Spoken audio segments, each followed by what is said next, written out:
Bagamat alam po nating lahat na ang Diyos ang gumagawa sa lahat po ng bagay, pero hindi po nangangahulugan na hindi po tayo tutugon doon po sa sinasabi po niya sa atin. It doesn't mean na wala na po tayong gagawin. Tandaan po natin ito, mga kapatid, anuman daw pong bagay ang nangyayari sa atin, positibo man o negatibo, malaking factor po nito, tayo ang dahilan. Tayo ang may pagkukulang, tayo ang may kasalanan. At kung bakit ko po ito nasabi, ipapaliwanag ko po ito sa inyo ngayon. Hindi man po tayo nagsasalita, pero halos lahat tayo may mga pangangailangan. May mga kabigatan. May mga pagsubok tayong kinakaharap at pinagdaraanan. Hindi man po ninyo ito sabihin. At minsan nagtatanong po tayo sa ating mga sarili, maging sa Diyos, kailan kaya ito matatapos? Kailan kaya ako makakaalis sa ganitong kalagayan? Na kahit ano ang gawin po natin, kulang pa rin. Kapos pa rin tayo sa lahat po ng bagay. Hindi ako makausad kahit kaunti lang. Saan kaya ang problema? Ano kaya ang pinagmumulan nito? Yan po ang i-address po natin ngayon. Sa John 17:17, ganito po ang sabi, your word is the truth. Your word is the truth. So let this truth make them completely yours. Ang salita po ng Diyos ay totoo. Amen. Panghawakan daw po natin yung katotohanan ito. Ariin mong totoo. And even in Proverbs 30 verse 5, it says, everything God says is true. And it's a shield for all who come to Him for safety. May challenge po ako sa inyo ngayon. Pag sinabi ng salita ng Diyos na magaling ka na, pero alam mo sa sarili mo na hindi pa, alin ang paniniwalaan po ninyo? Yung salita niya o yung nararamdaman mo? Kung sabihin ng salita ng Diyos na hindi ka magkukulang, pero sa sarili mo, alam mo na lagi kang kapos at may pangangailangan, alin ang paniniwalaan mo? Hindi ko po sinasabing hindi totoo yung nararamdaman mo o nararamdaman ng bawat isa o yung nangyayari po sa atin. Pero mas alin doon ang totoo? Sabi po sa binasa natin, lahat ng sabihin ng Diyos ay totoo. Sa tingin nyo, sino po ang tama? Sino ang mali? Hindi po kasi pwedeng sabihin nating mali ang Diyos at tayo ang tama. Amen? Ngayon pong umaga, ang title po ng message po natin ay pinamagitan ko pong ganito. Kasi. Huwag niyong duduktungan bata. Ha? Kasi. Pamagat na walang ibang sinisisi kung hindi ang ating mga sarili. Okay po? Kasi, alam niyo po ba ang dahilan kung bakit po natin nararanasan ang kawalan at kahirapan sa buhay? Do you know the reason why? Para kahit paano maunawaan natin kung bakit po ito nangyayari po sa atin. Hindi po kasi ito ang design ng Panginoon sa atin bilang Kanya pong mga anak. At yan po ngayon ang aalamin po natin, mga kapatid, sa pamamagitan ng mensaheng ito. Number one reason kung bakit nararanasan po natin ito, kasi hindi siya ang ating pastol.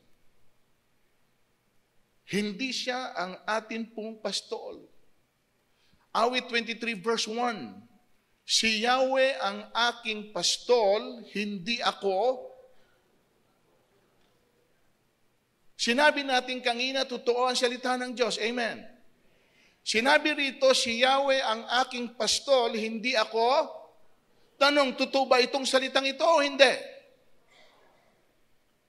Kasi gusto ko pong unawain natin itong mabuti, mga kapatid. Tanungin muna natin ang ating mga sarili. Si Yahweh nga ba talaga ang ating pastol?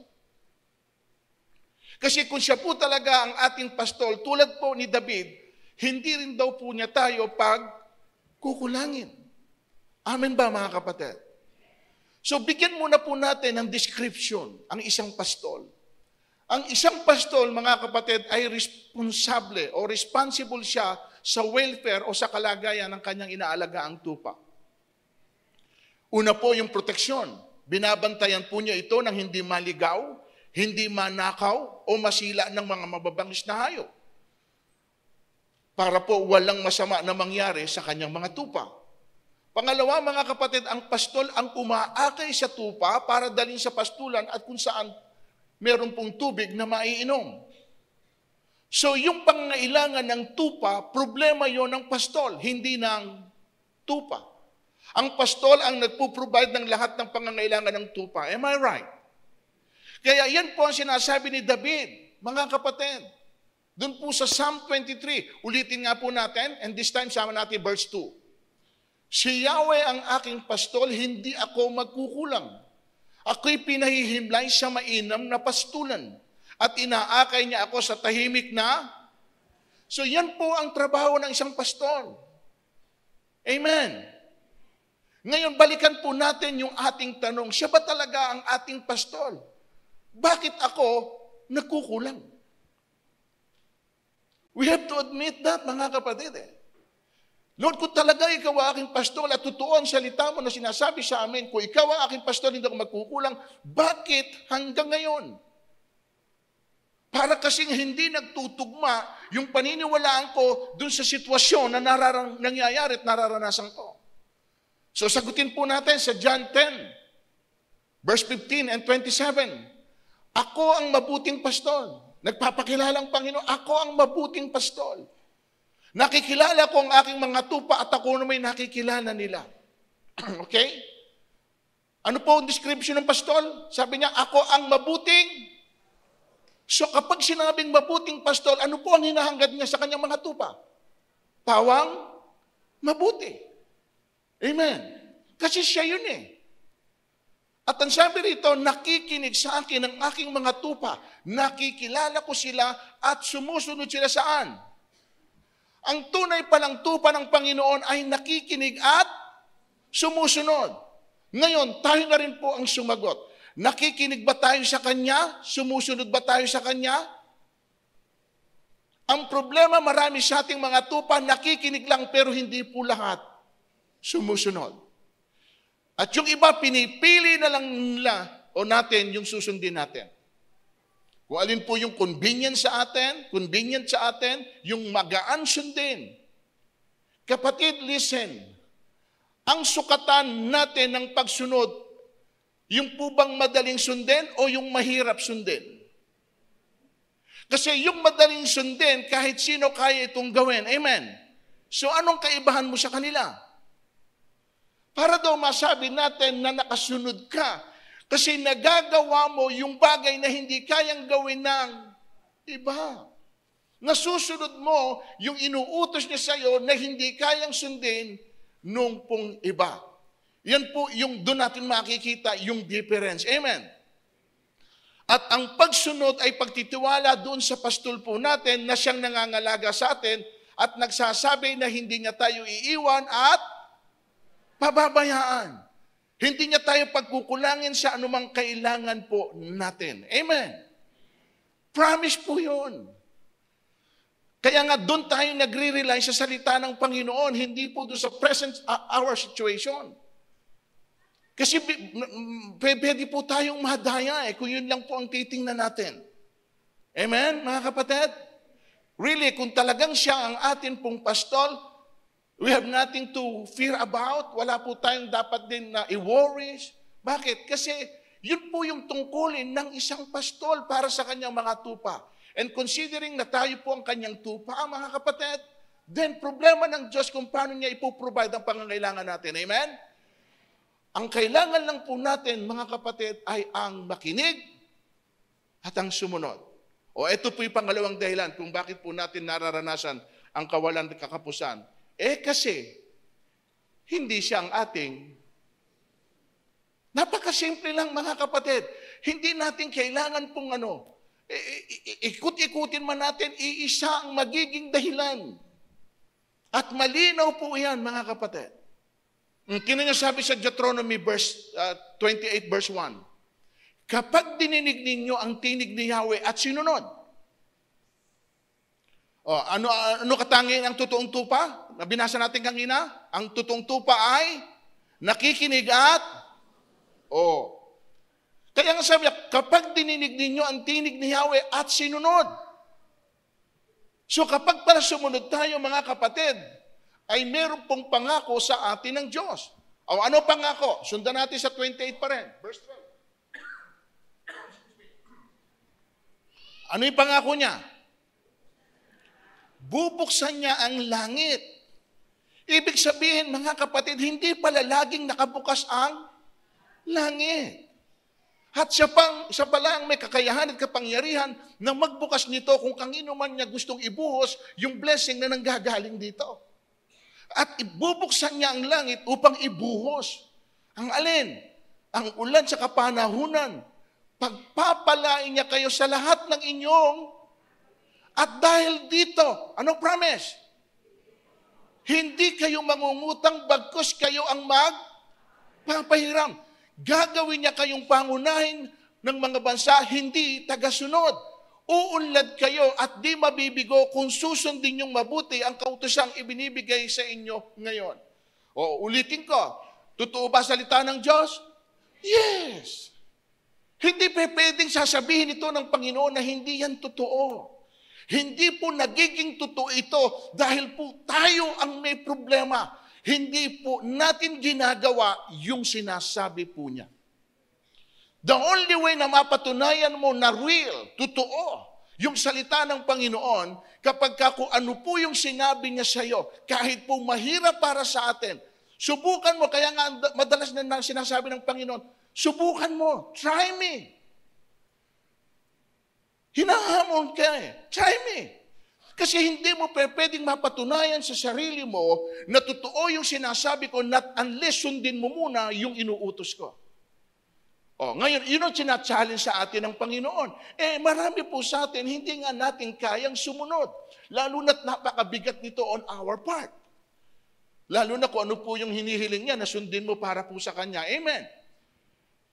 So ito po yung sinasabi sa atin. That is His promise. Sundan pa natin, Deuteronomy 15 verse 5. Kung masikap mong pakikinggan ang tinig ng Panginoon mong Diyos, masikap, at gagawin ang lahat ng utos na ito, na aking inuutos sa iyo sa araw na ito. Verse 6, pagpapalain ka ng Panginoon mong Diyos, na gaya ng ipinangako niya sa iyo. Again, second time, ikaw ay ngunit hindi ka, pag sinabi kapatid na ikaw ang nagpapautang, kapos ka, hindi. Hindi ka kapos. Ikaw ang nagpapahiram. Ibig sabihin, sobra ka sa pangangailangan, kaya doon sa mga nangangailangan, ikaw naman ang nagbibigay. Amen. Hallelujah. Yun po yung pangako doon sa mga sumusunod, nakikinig at sumusunod. Pero doon sa mga hindi susunod, bagamat sinabi ito sa kanila ng Diyos, may panghihinayangan po sila. Tatandaan nyo, may panghihinayangan po sila. Ito sinabi sa kanila ng Diyos, Isaiah 48. Kung sinunod mo lang ang utos ko, kung sinunod mo lang, pagpapala sana ay dadaloy sa iyo. Parang ilog na di natutuyong kaagos, tagumpay mo sana ay sunod-sunod. Parang dating ng alon sa dalang, kung sinunod mo lang. Kaya hindi mo nakikita ito na nangyayari sa buhay mo kasi nga hindi mo ako sinusunod. Para saan yung salita na naririnig mo, na pinapakinggan mo, na kaya ko naman sinasabi ay para sa iyo. Sapagkat gusto ko na may idea ka kung ano ang gagawin mo, and yet sa dami na iyong narinig, alin doon ang sinunod mo. At dahil wala pa po tayong nasusunod doon sa lahat na sinasabi sa atin ng Panginoon, what do you expect? May makikita ka na magbabago sa sitwasyon mo at buhay mo? Wala. Bakit? Kasi ang babago lang ng buhay natin at sitwasyon natin ay sa ating pagsunod. Amen.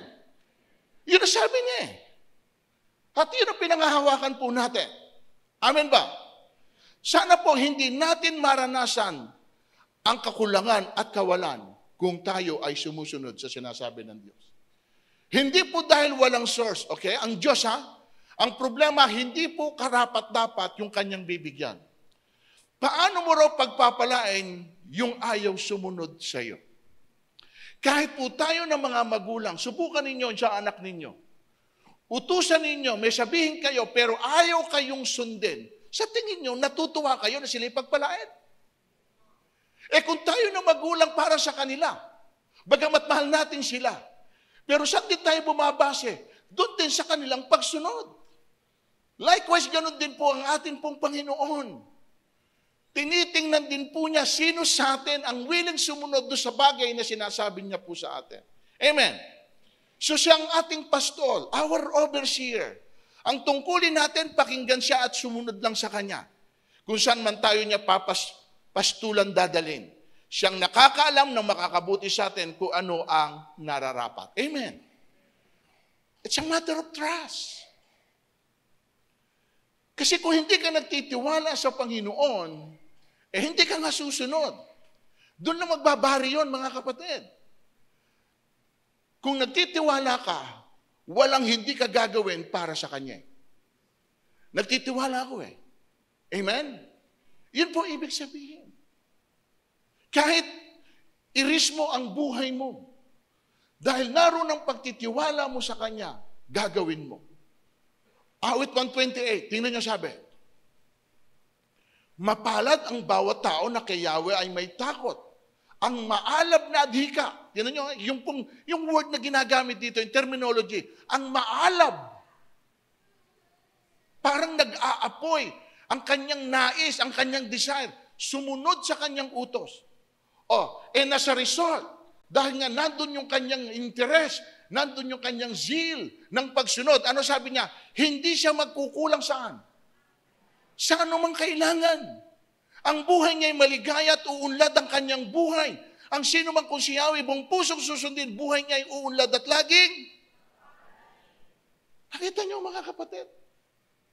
Na gusto kong iklaro ito, At sinasabi nating blessing dito, mga kapatid, kasi baka pwedeng sabihin ninyo, ay, hindi naman po ako nagkukulang, sagana ako. So, hindi para sa akin yan. Kapatid, listen, hindi po tumutukoy po ito sa iisa.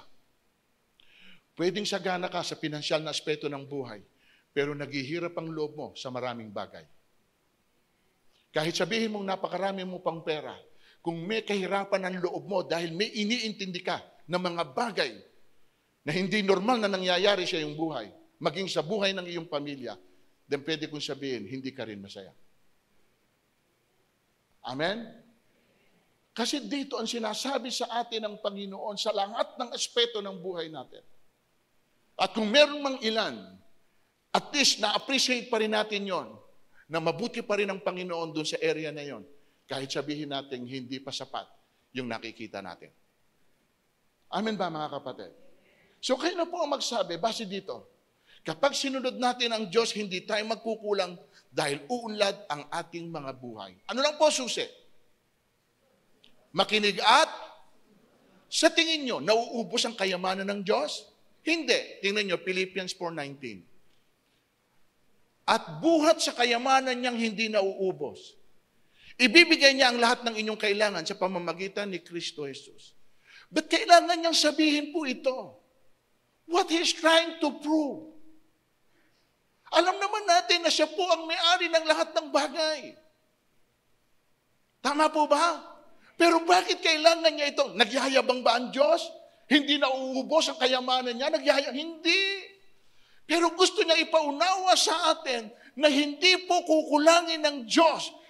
Tayo kung may pagkukulang, ang Diyos ang kapunuan natin. Amen. Amen.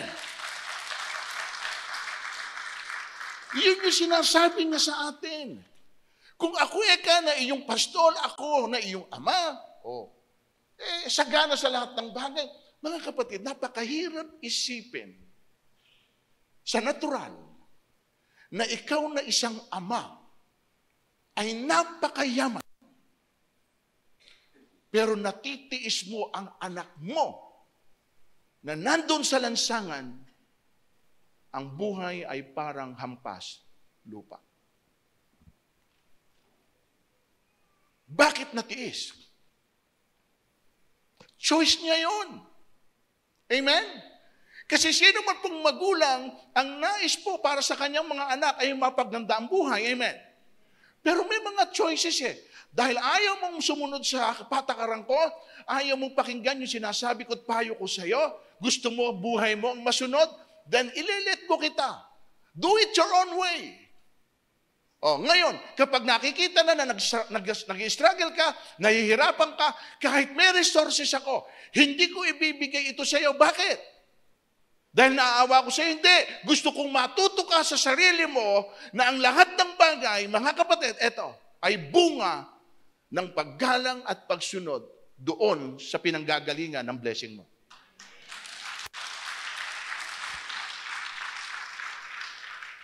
Hindi ba meron tayong kasabihan? Ang hindi lumingon.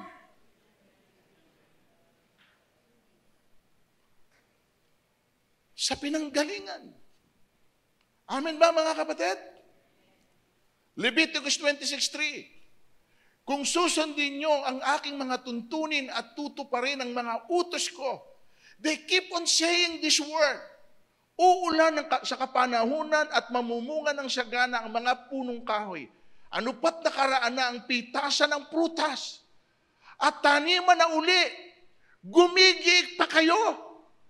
Sagana kayo sa pagkain at namumuhay ng napakatinding blessing yan. Amen. Sipin nyo, nakaraan na raw ang pitasan. Taniman na. Yung pinitas mo hanggang ngayon, ginigiik mo pa. So napakatindi kapatid. Kung makikita lang natin ito, kaya ko po ito sinasabi sa inyo, no? Madami pong mensahe, mga kapatid. Pero gusto ko po kasi kahit papano, no? This is my desire and my prayer.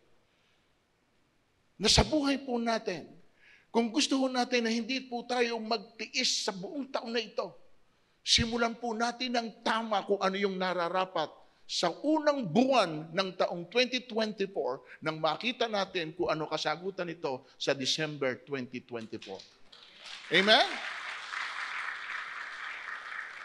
Alam niyo, hindi ko pa nga ini-impose dito yung first fruit eh. Yung unang ani, yung unang bunga. Kasi marami nga sa atin ang hindi nakakaunawa doon sa mga bagay na yon. Hindi ko pa rin dinaano rito sa atin yung Thanksgiving. Ano yung Thanksgiving? Yung pasasalamat na sa buong isang taon. Ano yung naranasan natin? Paano tayo pinagpala ng Diyos? Paano tayo iningatan ng Panginoon? Kahit ano pa ang pinagdaanan natin, sisiguraduhin ko sa inyo, meron at meron tayong ipapasalamat sa Diyos. Amen? Bakit? Buhay ka pa hanggang ngayon. Amen? Gaya nga nung mensahe namin nung Thursday, marami po ang hindi na nakatawid sa 2024. Amen?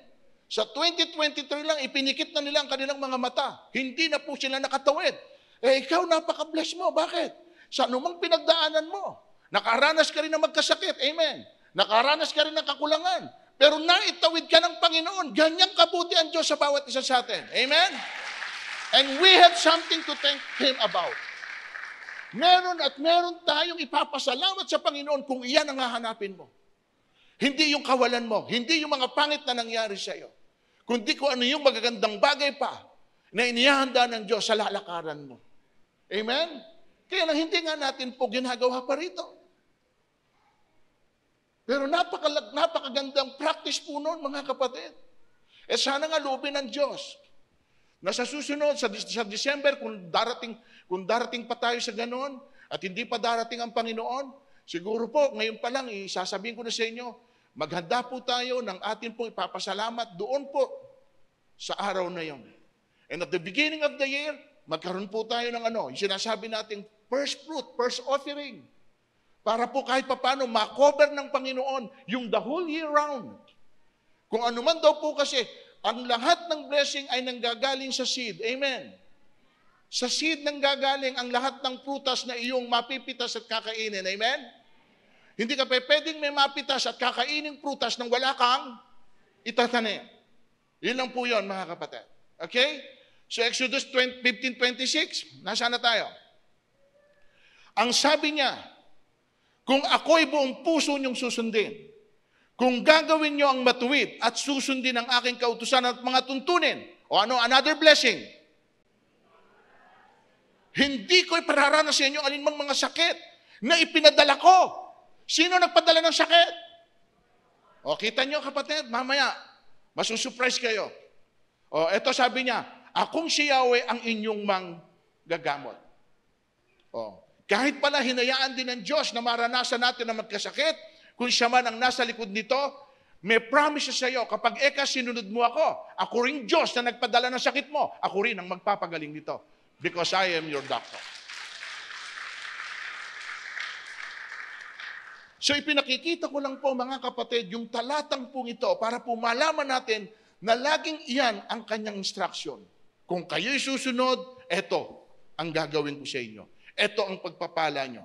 Pero kung hindi, meron din itong kapalit. Sa totoo lang, may consequences lagi yan eh. Yung pagsunod mo, may blessing. Yung hindi natin pagsunod, may consequence. Tingnan po ninyo ang hatid ng hindi natin pagsunod sa Kanya. 107 ng awit, verse 17. May mga nangagkasakit dahil sa kanilang likong pamumuhay. Dahil sa pagsuway, ang dinanas nila yung mga ano. Yan po ang bunga ng hindi nating pagsunod. Sakit at kahirapan. Magkaduktong po yan, amen? Kahit na meron ka, sa oras na magkasakit ka, gagamitin mo yung bagay na meron ka para lang gumaling ka. Hanggang sa maubos yung inipon mo para lamang ma-recover mo yung health na nawawala na sa'yo. O ngayon, dahil sa sakit, nawalan ka. Saan patungo? Kahirapan. Magkasama yan eh. Amen, mga kapatid. Pero tayo na mismo ang gumagawa nito sa ating mga sarili. Ang tawag po dito, self-imposed, self-inflicted. Ayan, tayo mismo ang nagiging dahilan ng bagay na nangyayari po sa atin. Okay? Ngayon, kung ayaw nating maranasan ang lahat ng ito, matuto tayong makinig at sumunod. Mas madali po ang nakikinig at sumusunod kaysa tiisin at danasin natin ang bunga ng hindi natin pagsunod. Gawin po natin ngayon ang makinig at sumunod kaysa mayroon po tayong pagsisihan sa huli. Okay, tanong ko po sa inyo ngayon, bilang tupa ng Diyos, siya ba ang ating pastol? Bilang tupa, siya ba ang ating pastol? Okay, itaas natin ang level. Alisin natin tayo ngayon sa pagiging tupa. Dadalhin ko ngayon kayo sa pagiging anak. Mas mataas na antas na ito. Hindi na kayo tupa, hindi na siya pastol. Kayo'y kanya ng anak, siya ang inyong ama. Amen? O ano sabi niya? 1 Peter. Basa, sabay-sabay. Kung yung tupa ay sumusunod sa pastol, much more na dapat tayo ngayon na anak ang dapat sumunod sa Kanya bilang ating Diyos. Amen. Oh, listen. Diyos ba siya? Kung Diyos siya, karapat-dapat ba na sumunod sa Kanya? Okay. Kung hindi mo kayang sumunod, ikaw ang nagsasabi na rin na hindi siya Diyos. Mark my word. Kung hindi mo kayang sumunod sa nagsasabing siya ay Diyos, then ikaw na mismo ang nagpapahayag na hindi siya Diyos sa buhay mo. Bakit? Kasi pag hindi mo siya sinunod, mayroon kang sinusunod. Are you with me? Sino yung sinunod mo? Higit kaysa sa Kanya. O, pangatlong dahilan, kung bakit tayo kinakapos at kinukulang. Ano ba yung una natin? Ayan, hindi pa tayo nakakalabas. Panginoon ko. Ala pa, hindi pa tayo nakakalabas. Andito pa tayo lahat sa loob. Oh. Nakikinig ba? Nakikinig? Nakikinig. O anong unang dahilan? Dahil hindi siya ang ating, kasi hindi siya ang ating pastol. Pangalawa, kasi hindi naman siya ang ating sinusunod. Pangatlo, kasi hindi siya ang ating unang hinahanap. Bakit siya po ang dapat nating unahing hanapin? Kasi nasa kanya ang pangangailangan natin. Siya po yung may kakayahan na magkaloob nito sa atin. Ang mali natin, hindi siya ang ating inuuna. Ang tutungan nito na ipagpapalit po natin siya sa ibang bagay. At alam niya po ito. Wala naman po nakakaila sa Diyos. Amen. Tapos kapag may kailangan tayo, doon natin siya nakikita na mahalaga. Kapag meron ka ng mabigat na problema. At doon naman tayo tinuturuan ng Diyos. Kaya nararanasan natin yung hindi natin dapat maranasan. So huwag kayong mabibigla sa revelasyong ito, mga kapatid. Kaya nga sabi ko, meron at meron. Kanina siya nagpapadala, sabi na, hindi ko kayo padadala ng sakit, gaya ng ipinadala ko sa Egypto. Aba, siya pala nagpapadala. O ito, revelasyon. Isaiah 45:7. Ako ang lumikha ng dilim at liwanag. Ako ang nagpapadala ng kaginhawaan at ako si Yahweh ang gumagawa ng lahat ng ito. Napakahirap tanggapin ito. Amen. Sipin mo siya nagpapadala sa atin ng kapahamakan. Kapahamakan. Nagpapadala ng kaginhawahan o kapahamakan. Amen? Ang totoo mga kapatid, hindi po niya ito gusto. Pero kung kinakailangan na ito'y mangyari para ma-realize natin kung sino siya at kung ano ang pagkukulang natin, ginagamit niya ang mga ganitong pamamaraan. Ibinibigay na rin ng Diyos yung gusto nating gawin sa ating mga sarili. Kasi ang bunga nang hindi natin paghanap sa Diyos ay kapahamakan na. Kaya hindi na po raw niya kailangan gawin ito at ipadala pa. Kasi yun na nga po ang bunga nito. Amen. Kaya ito po sinasabi niya sa atin, nahanapin natin siya dahil meron siya sa ating ipapakita. Meron. Amen. At alam niyo mga kapatid, kapag mahalaga sa iyo ang isang bagay na nawawala, alam kong hindi ka papayag at hindi ka titigil na hindi mo makita yung bagay na yon na nawawala sa iyo. Tama po ba? Naririnig yun ng madalas yan na sinasabi ko . Mahalaga ba ang Diyos? Amen. Amen. Pero alam nating lahat walang umahanap sa Diyos . Kaya doon pa lang makikita mo na walang halaga ang Diyos. Kaya nga natin ipagpalit sa ibang bagay . Yung talagang totoo na pinahalaga ng isang bagay na nawawala sa kanya, sisiguraduhin ko sa inyo, hanggang hindi niya nakikita yon, malungkot yan. Hanggang hindi niya nakikita, iba ang nararamdaman niya. Bakit? Kasi may something na missing sa kanya na part of her life or his life na nawawala, pero hanggang ngayon hindi niya masumpungan. Hindi ho papanatag yan. Amen? Bakit pagdating sa Diyos? Kasi parang hindi natin bahagi ng buhay natin ng Diyos. Kaya kahit wala siya, kaya nating mabuhay on our own. At hindi natin nakikita yung importance niya. Pero kapag may hindi na magandang nangyayari sa buhay natin, ayan, doon na natin siya unti-unting naaalala. Amen ba ron, mga kapatid? Kaya ito po ang sabi, tingnan nyo, Isaiah 55:6. Inyong hanapin ang Panginoon habang siya'y matatagpuan. Tumawag kayo sa Kanya habang siya'y malapit pa.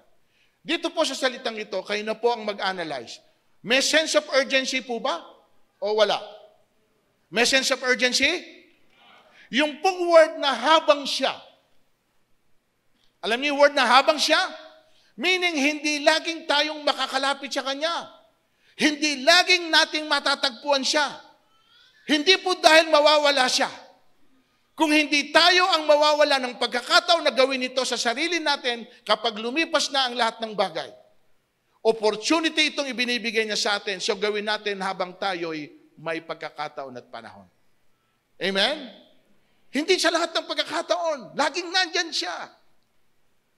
Kaya nga ngayon, alam nyo ba mga kapatid, ang ganda pa ng pag-asang ibinibigay sa atin ng Panginoon Kaya lang binabaliwala ng marami.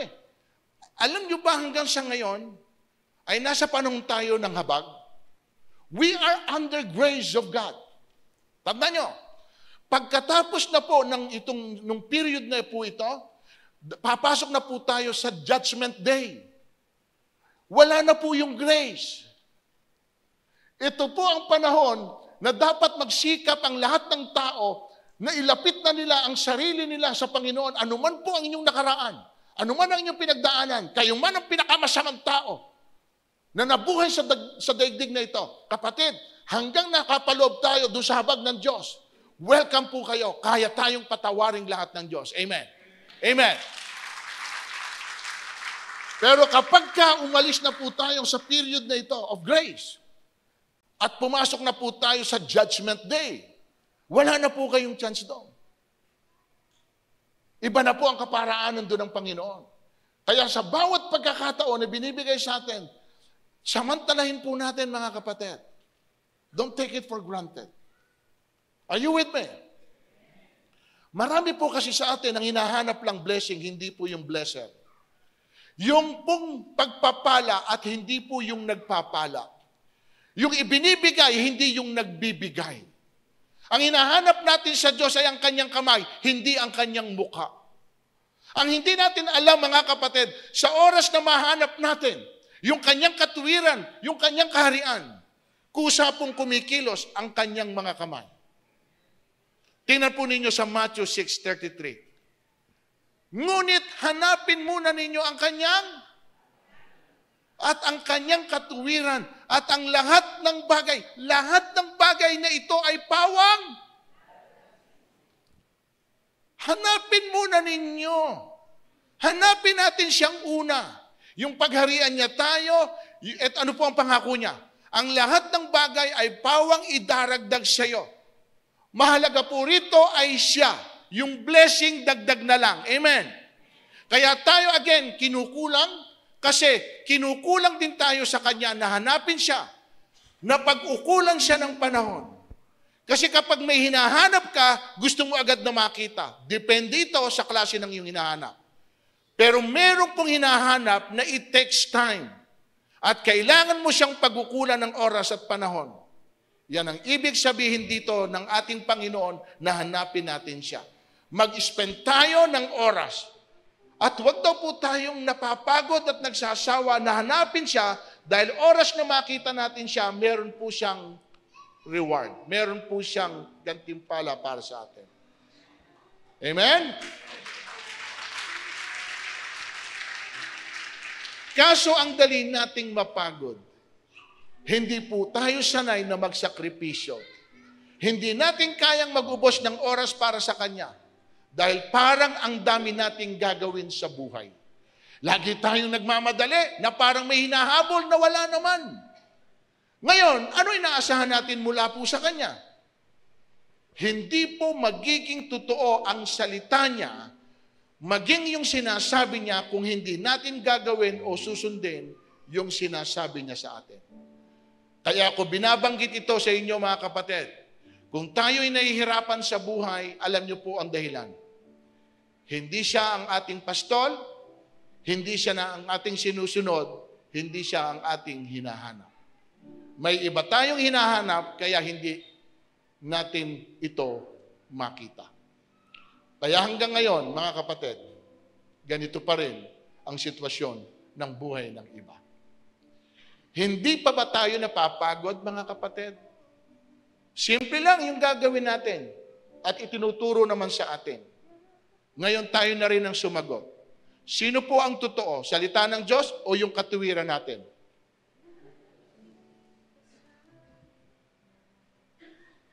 Magtiwala po tayo sa ating tunay na pastol.